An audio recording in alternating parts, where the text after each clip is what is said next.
Good morning. Good morning. Good morning, Mark. Good to see you. Good morning, Mr. Joe. Good to see you. This is a little bit of a different assembly today. We have taken over the stage. We here in athletics, we have taken over the stage, and you're going to like it. Okay. That was supposed to be funny. Everybody laugh. Excellent. Okay, so we have taken over the stage today because we are transitioning a little bit. We are as a staff have with the president's help and some others' help, beginning some new traditions here in athletics, and we want your help. And so we are going to request from everyone today that you help us in becoming a little bit more of I guess, a tradition-based athletic program with your help. And so to start, we are going to talk a little bit about, on the basketball court for us, the sixth man. And so we're going to give you a little bit of a definition of it and what we're looking for and how you can help us as a student body and even as a staff and faculty. And I'm gonna hand this over to Coach Tressa Shoemaker, and she's going to share a little bit about that. Give her a big hand, Coach Shoemaker. Okay, the sixth man, if for those of you guys who don't know what the sixth man is, it's basically the crowd, the student body, the faculty and staff that gets together and is able to really support wholeheartedly for their team that's representing them on the court.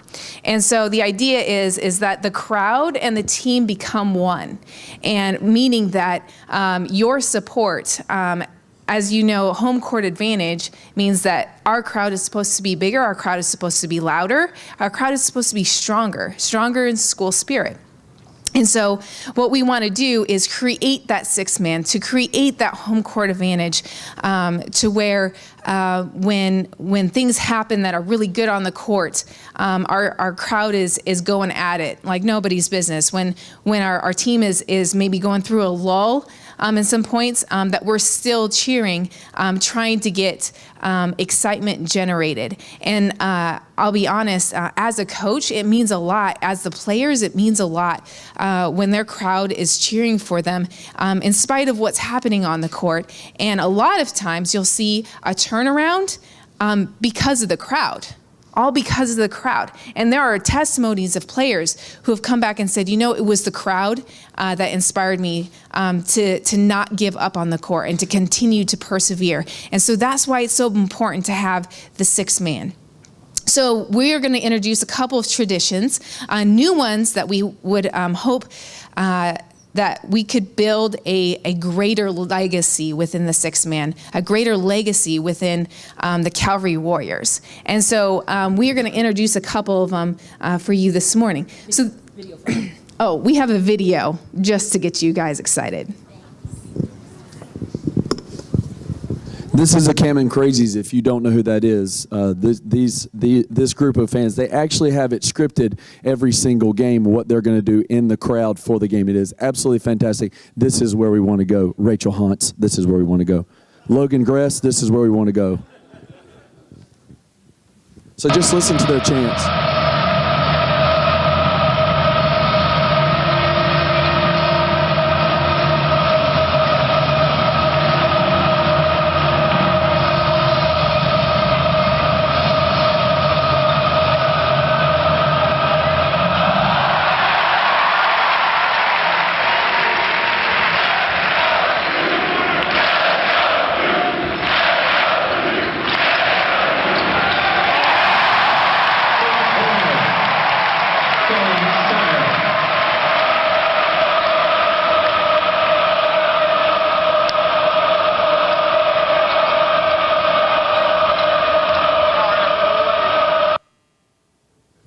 Oh, yeah.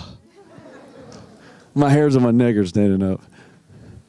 And so what we're after is an environment where the other team, it's hard. First of all, it's already hard to hear over there. So it's okay. We'll be hoarse. We don't really care. So the louder it is, but the more together you are, the harder it is for the other team. Without being negative and without being derogatory to them, you're uplifting us and just make it harder on them. That's what we're after. So here is the first step in the line of the new tradition. Okay, this is my fantastic drawing of a basketball court. Thank you. Thank you. All right, so as part of the sixth man, we want to invite you guys over to our bench, okay, to start out the game. So for the starters, when we do the starting lineups, this is what we want you guys to do. We want you guys to come over. This is going to be our bench, okay? So it's right next to the door. And what we want you guys to do is we want you to make a tunnel right next to the chairs, okay? And we are going to extend this tunnel all the way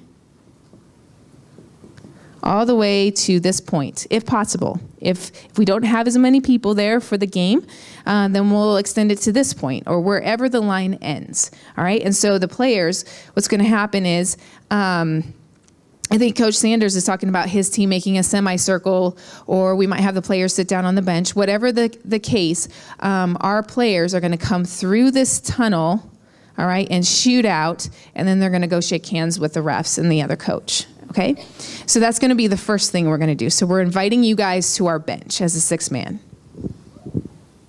Yeah, let's go. Yeah. And the reason for that is we want you to invite to be a part of what we're doing. We don't want to be separate.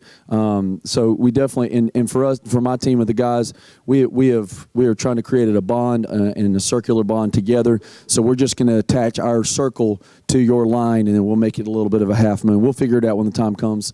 If it's not perfect, who cares, right? We're just going to rock it out. Okay. All right. Are you ready to cheer with me? Because here's the next one. Yeah. Okay.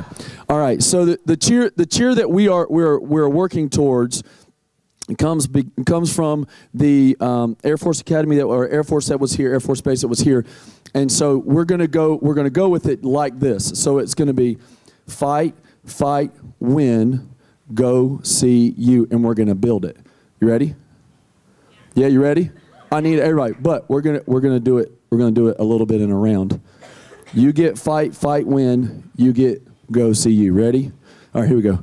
Fight, win, go, see you. Fight, win, go, see you. Fight, win, go, see you. Here we go. Fight, win, go, see you. Here we go. Fight, win, go, see you. Okay, all right, now. Yes, that's what I'm talking about. We have a cheerleader in the house. Okay, so it kind of was missing something. Do you know what was missing? It was missing clapping. Okay, one more time. We're clapping this time. At the same time. Ready? Here we go. Fight, win, go, see you. Yeah. Fight, win. Go, see you. Fight, win, go, see you. Fight, win, go, see you. Yeah, and we'll build it. Okay, and so we're gonna need someone to lead it. We're gonna need someone to lead it. Yeah, we're just gonna need someone to lead it. Rachel Hunts. Okay, and so Rachel, you're really good at it. If we have a couple people do it, if you want to build it like that, we want that to be unified. Did we talk about when? Probably the beginning of the game, right? Jump ball. Jump ball will be great at the beginning. Okay. All right, I'm going to use my diagram again. Thank you. Okay, we are renaming the student section. It's going to be called the Black Hole. Oh, yeah. Okay, the Black Hole. And what we're going to do with the bleachers is we are going to paint them black. Okay, and then the wall extended, we're going to redesign it, and it's going to look like a black hole.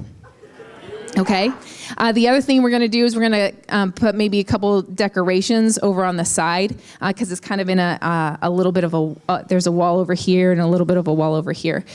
So that's what our new student section is going to be called, the Black Hole. Okay, so that means you got to black it out every time you come, right? So we don't need to post on Instagram, Twitter, and all that kind of stuff. It'll just be a straight blackout unless the SID, Mr. Let's give him a big hand, Mr. Philip Parker.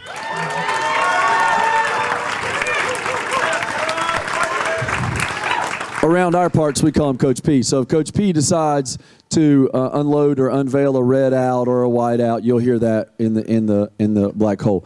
I'm really pumped about that. I had this whole thing in my mind. Anyways, I'm kind of sadistic. Okay, all right.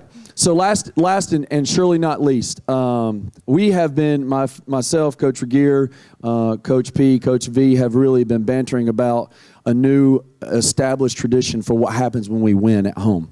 And so we want this to filter into even soccer on the soccer field and on volleyball court as well.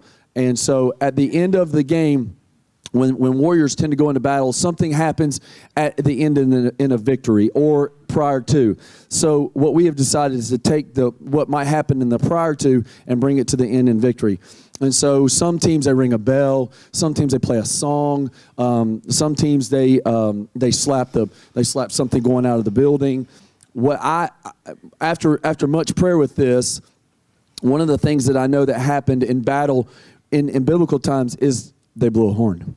And so if you've ever heard a shofar being blown, it is a wonderful and it is a powerful sound. So here's the idea. The idea is, one, we need some help. We need a shofar. That's not funny. I need a shofar. I don't know why you're laughing. I am bald-headed. You can laugh at that, but that's not funny. Okay.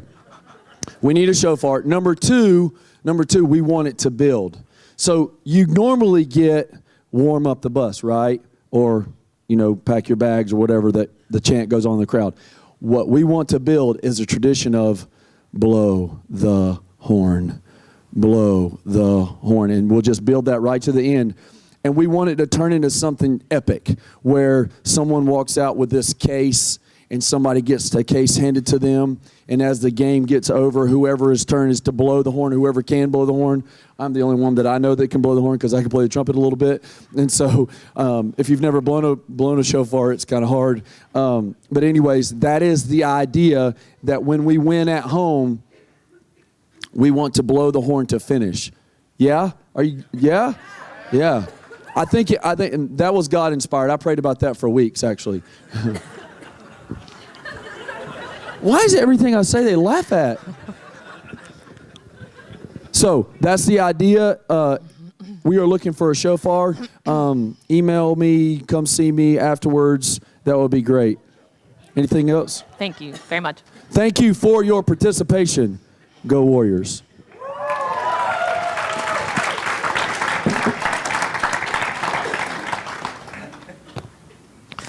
Is this on? We are so grateful to you as a sixth man because you've impacted games over and over and over because of your ability to be cheerleaders for us, and we really want to say thank you. There's one thing that's really important to us too, because one of the traditions that we've developed at Calvary through the years is we as fans and as coaches, we've been positive to the other team, and that's not always the case. When you walk into a gymnasium of some place, sometimes people are very derogatory towards my team. And it's very painful and hurtful to them. And at Calvary, it's always been a little bit different because our fans have chosen to be very positive and yell very, very positive things to our team, but also be positive towards the other team as well. Because after all, it's two Bible colleges coming together, representing the Lord and fighting with their team to be able to achieve excellence. And we should be positive to both teams. And so that's the one tradition that I'm most proud of that you have developed through the years, and I want to certainly see that continue. So I really wanted to say thank you. Okay, as we get started with our conversation for today, I have a very difficult transition because we're going from a pep rally type atmosphere to a very serious situation and a question that you and I have gone through and will continue to go through as we live our lives. And this question is, what happens when God doesn't fix it? What happens when you go through a dark time, a tough time, and you've prayed, you've asked God to be able to answer your prayer, and he doesn't answer it the way that you wish it were to be answered? That's the goal. We're going to ask 2 questions, and we're going to answer those 2 questions as we go through this conversation together. And my hope and my prayer is that God will work through those questions and answers to be able to encourage us as we look at potential hard times in the future, and we look at perhaps helping friends who go through hard times as well. So would you please pray with me as we get started? Father in heaven, I thank you for the opportunity to be up here and having a conversation this morning with Calvary University. And God, as we go forward and we look at when things are hard, I just ask that you would walk with us through this, the next few minutes. I ask that you would, and your ability and your desire to be able to have such a personal relationship with each one of us, even in the midst of a dark day, even in the midst of a difficult situation, God, that would burn in our minds as we leave here today. And God, I just ask for clear words, and I ask for the ability for us to be different when we leave in regards to thinking and in regards to going through hard times. So God, please walk with us. Give me clarity of words as we go through it. We pray this in your name. Amen. I think it was May 3. I'm a little foggy on the date. I was sitting right there on the stage, right behind me. I was white as a sheet. I was sitting right beside Bobby Jeffrey because we were having the awards chapel at the end of last school year. It was only 9 months ago, somewhere close to there. And I was scared. I was shaking, and I was white as a sheet because I had gotten a phone call from my neurologist right before, and the phone call had said, you need to come see me immediately, and you need to bring a family member with you because she's going to be needed to support you. And I was like, oh man, I know what that means. It probably means bad news is coming. And so as I sat there in chapel that morning, I don't remember much of chapel. I just remember shaking. And I went ahead and drove to the neurology office, and my twin sister Janine met me there at the office, and we did not say a word to each other. We were both scared spitless, and we walked into the doctor's office, and I won't ever forget what happened because the doctor didn't even say one word of hello. She just said, Jeanette, you have multiple sclerosis. And this is what multiple sclerosis means. You're going to have a disability, and it's going to be progressive. And through the years, your brain is going to continue to be attacked over and over and over. And depending on the area of your brain that's attacked will determine what part of your body gets attacked. And it could end in a wheelchair, or it might not end in a wheelchair for a long time. We don't know how fast it will progress, but we do know that we're going to try to help you every step of the way. And I was like in shock immediately because I was wondering what now. And it was so interesting to be able to think back on that day because I think I was in shock for a good number of days right after. I remember leaving there and starting the fight. And it hasn't been an easy fight the last 9 months. And part of the thing that hasn't been easy is because you're supposed to get medicine and it's supposed to stop your brain from getting attacked. Well, I've flunked 3 medicines so far, and I haven't passed any of them. They haven't helped, and the doctor doesn't know what's wrong. And so the disease continues to be able to attack my brain. And so one by one, every day by day, you keep waking up wondering what else is going to be, what other symptom is going to happen. So it's been difficult. So this subject, when God doesn't fix it, is very important to me, and it's growing in importance because I see, even in the last 9 months, how often that there's a dark day that happens, and how many people around me are in this situation where maybe you want something to happen, and God has a different plan than yours, and it just doesn't quite match up when God doesn't fix it. So I decided to get on the text and start texting last night, and I started to figure out, wanting to realize how many students are in the situation that is similar, where God hasn't fixed something. So I started texting, and this is what came back in just a matter of just a few minutes. One way that God hasn't fixed it, my father and my relationship hasn't been reconciled yet. Number 2, I've had a health issue that got worse and worse, and it started hurting family relationships. Number 3, my mom became ill with cancer, and she lost her life, and she lost her fight. Number 4, I was alone without a friend that I really needed, and things were getting worse. Number 5, I had a challenge during my middle school years that was significant, and it made me ask why over and over. Number 6, or whatever, I forgot. When my father passed away, I prayed for healing, and I prayed for less pain, and the prayers went unanswered. Number 7, I asked God for finances that I needed, but I'm still struggling. Number 8, I asked God to help me at my job. It keeps getting worse. There's a lady at work that hates me. So in just a few minutes of talking by text to different students at Calvary University, I know that this is a pertinent issue today. I know it's significant because there's times in our lives when God appears to not fix it the way that we want or the way that we desire. So it's important to me, and as I have gone through the last 9 months, I've asked numerous questions to God. And I think I started out thinking about this assembly today, and I started with 6 questions that I was going to try to answer. And I think when I tried it the first time, it took me 2 hours. So the 6 questions went down to 2. So today, the goal of this conversation today is to talk about 2 questions, and questions that I've asked about multiple sclerosis, and that you going through a tough time could potentially ask about ask God about what is going on in this situation. So let's see if I can make this work. Okay, this is part of my I started out a slideshow with 3, but now it's gonna go down to 2.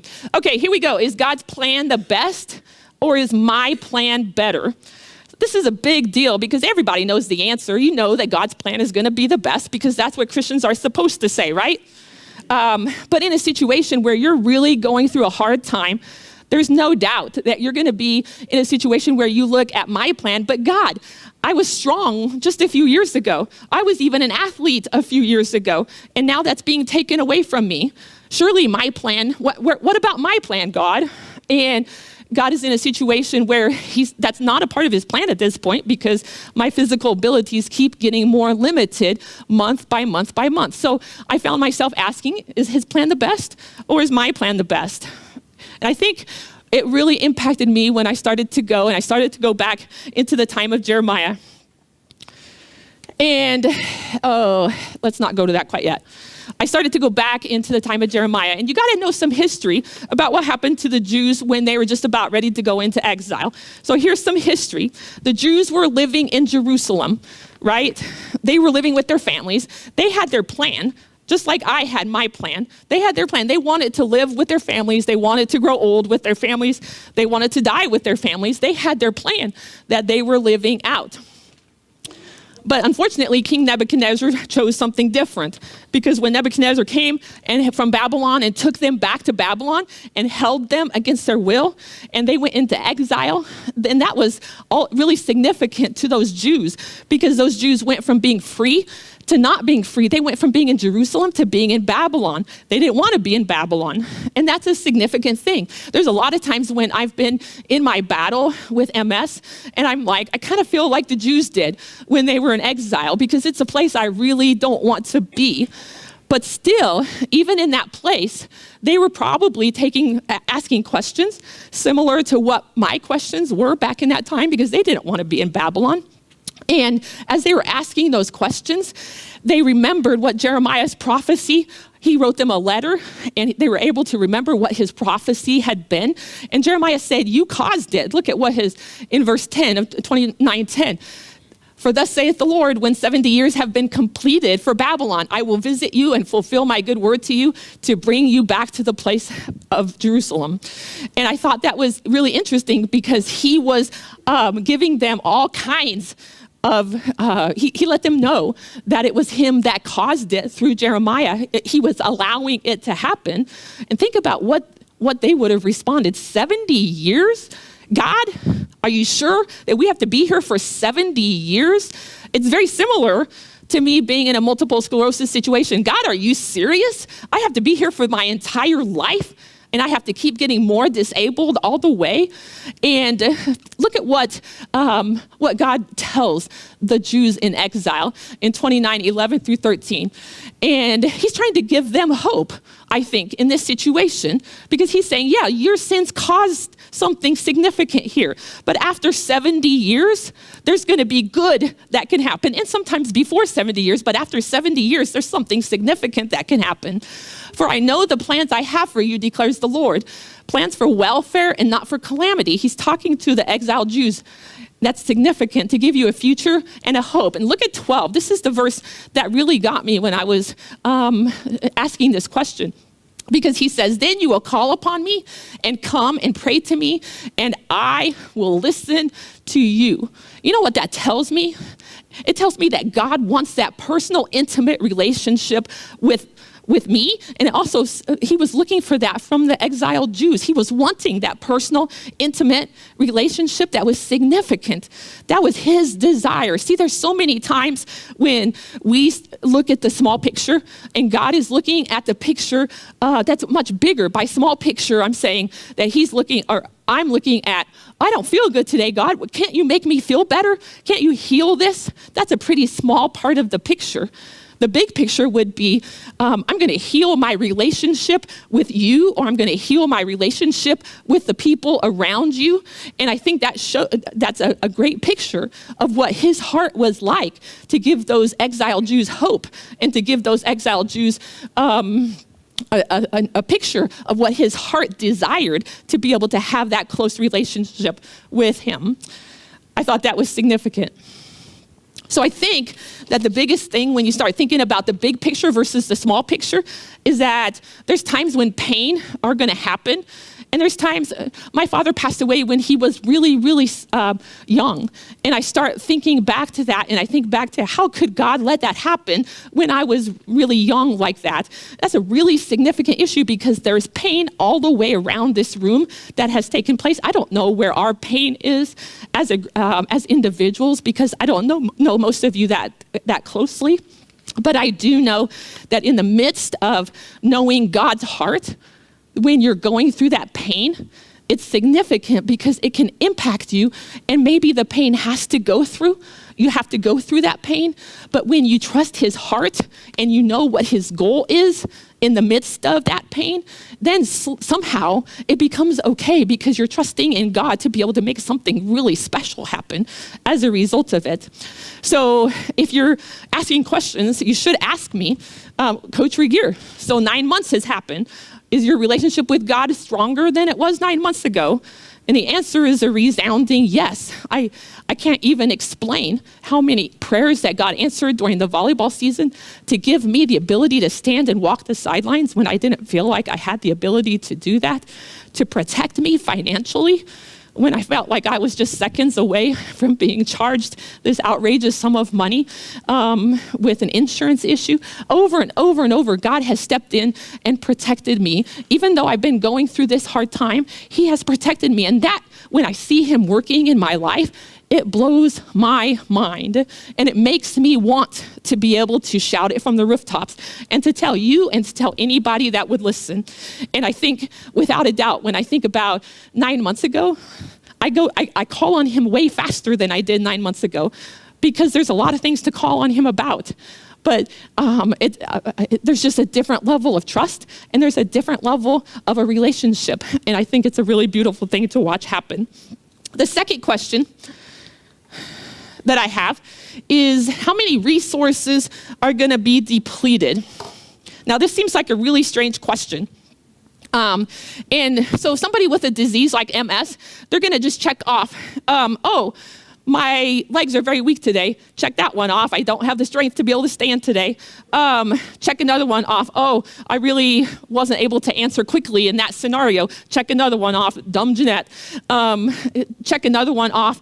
I might have numbness, and it might be really hard to feel my legs that day. Check another one off. One by one, my resources are being depleted. And so it's a question.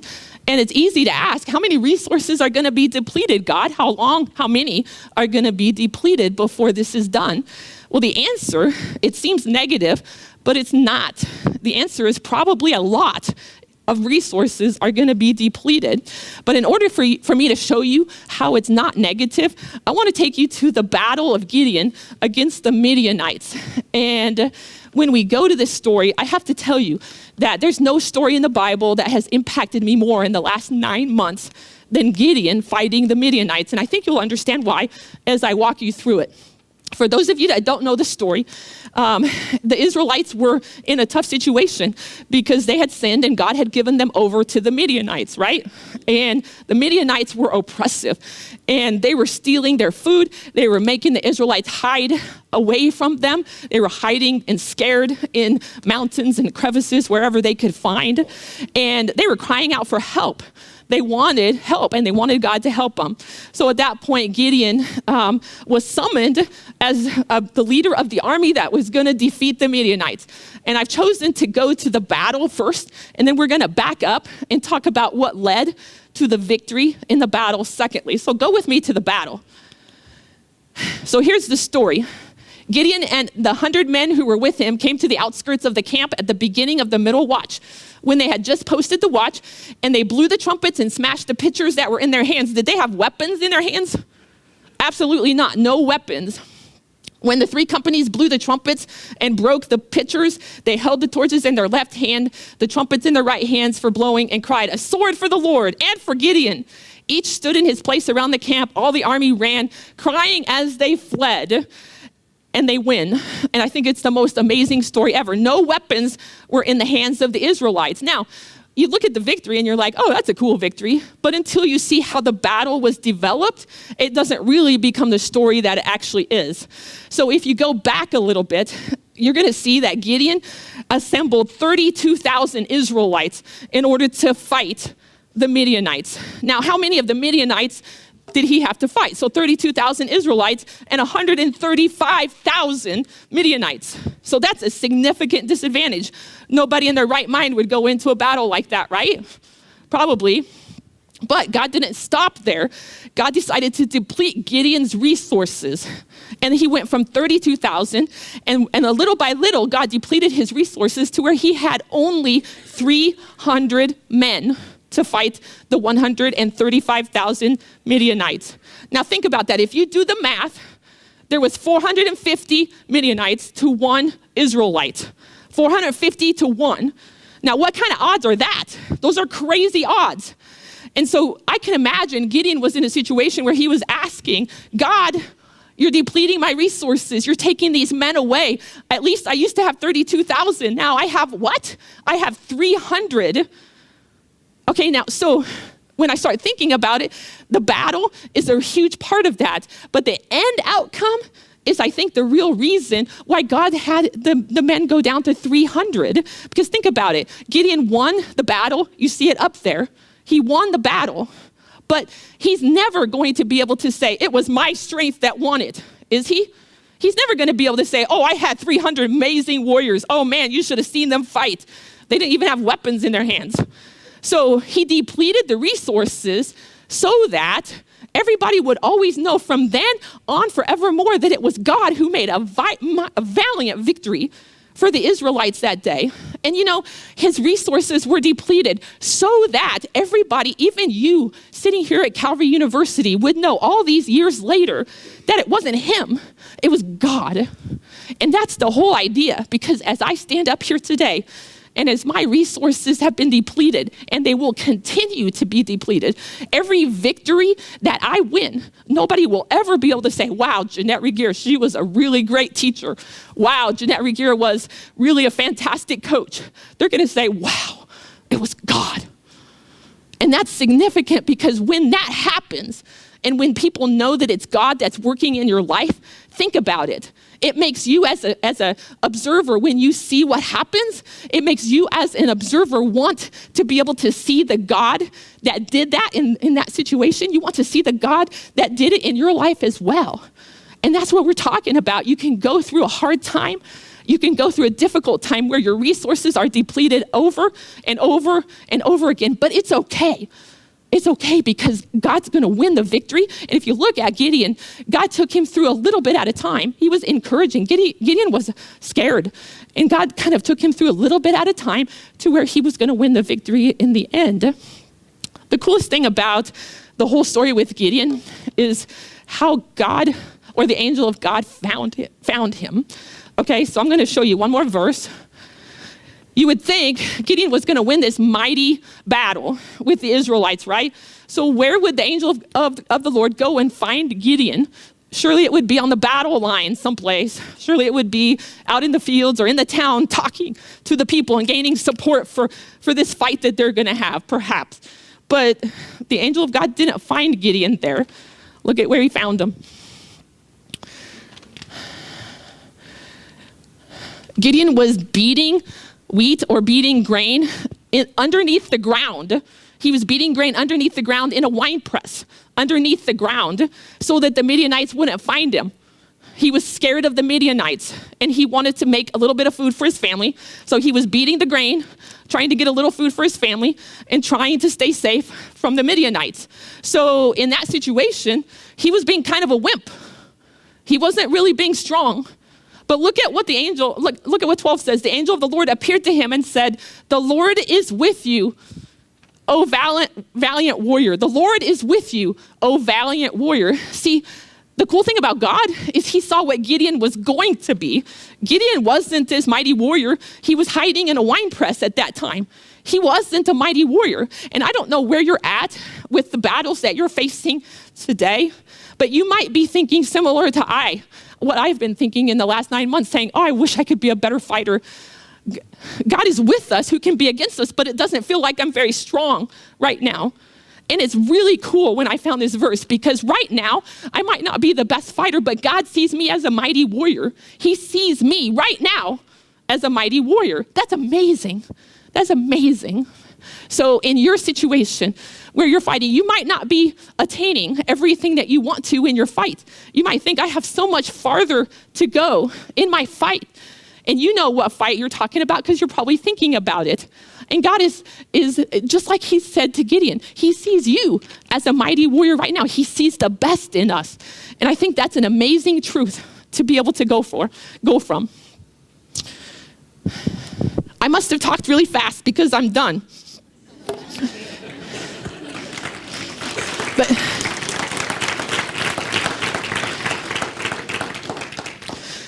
I think it's when you start thinking about the truth that is found in how many resources will I lose, or the truth that's found in whose plan is the best.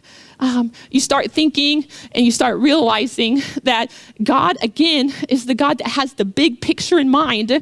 And sometimes it is the hardest thing that you could ever do to be able to realize that his picture is what is best, and his picture is what you want, and his picture is what you long for.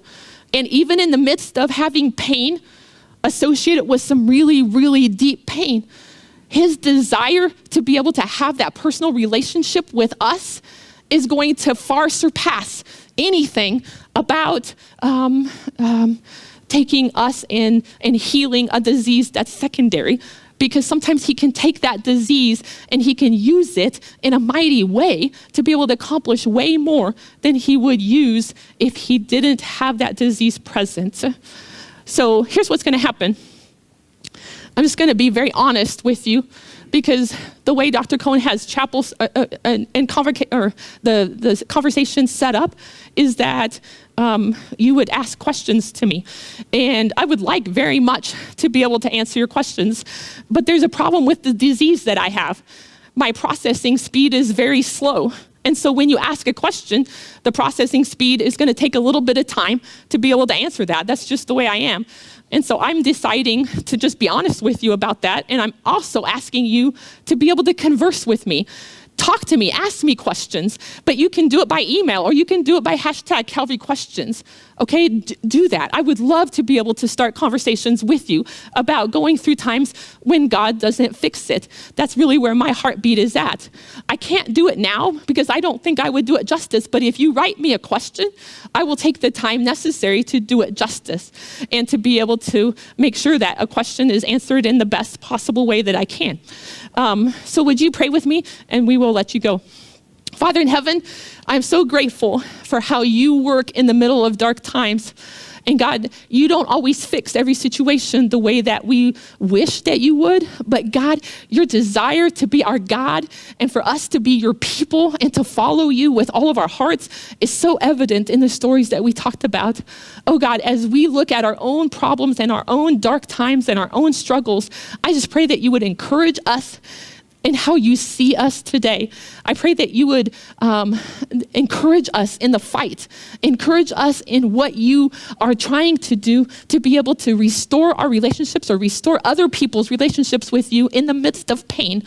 God, thank you for how you work every single day, and we will love you and we will give you the glory as a result. We pray this in your name. Amen.